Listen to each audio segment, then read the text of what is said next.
निकाय चुनाव में समाजवादी पार्टी करारी हार के बाद सवाल ये है कि इस हार का जिम्मेदार कौन है, क्योंकि चाचा शिवपाल, अखिलेश यादव, रामगोपाल यादव जैसे बड़े नेताओं ने रणनीति बनाई थी, लेकिन वो रणनीतियां फेल हुई बीजेपी के सामने। सवाल बहुत बड़ा है कि आखिर हार का जिम्मेदार कौन है। अखिलेश ने प्रेस कॉन्फ्रेंस करके हार का जिम्मेदार बीजेपी को ही ठहराया। उन्होंने कहा कि बीजेपी की ही यहाँ पर रणनीतियां थी, उन्होंने ही कई सारी धांधली करी जिसकी वजह से चुनाव जीते गए। लेकिन इस बीच शिवपाल सिंह यादव ने मीडिया से रूबरू हुए और बीजेपी को भ्रष्ट पार्टी बताया। जी हां, जब नगर निकाय चुनाव के बारे में पूछा गया चाचा शिवपाल से हाल में कार्यक्रम में शामिल हुए तो बताते नजर आए कि इस चुनाव से सरकार की तरफ से बहुत धांधली की गई। आज अधिकारियों के दम पर बेईमानी से चुनाव जीत गए। इसके बाद भी समाजवादी पार्टी इनसे लड़ी है और वैसे तो बहुत सी सीटों पर हम जीते हुए हैं, वोट भी बहुत अच्छा मिला। अगर गड़बड़ियां नहीं हुई होती तो सपा नंबर 1 पार्टी होती।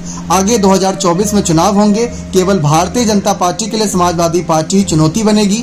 2024 के लिए हम संगठन को तैयार करेंगे, चर्चा करेंगे। जो भी चुनाव में गड़बड़ियां हुई है उनकी वजह से हम दूसरे नंबर पर हैं। हम इतना जानते हैं कि 2024 में संगठन तैयार करेंगे और अपने संगठन को लड़ाते नजर आएंगे। और साथ ही साथ उन्होंने कहा कि हम मिलकर साथ चुनाव लड़ेंगे, गुटबंदी जो हो रही है उसको खत्म कर संगठन बनाएंगे और 2024 का चुनाव पूरी ताकत से जीतेंगे।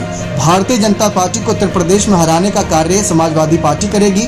मैनपुरी की सीट पर वे बोले कि ये सीट जिताने का काम संगठन का था, लेकिन अधिकारियों के बल पर बहुत बेईमानी की गई। भारतीय जनता पार्टी भ्रष्ट पार्टी और बेईमानी पार्टी है।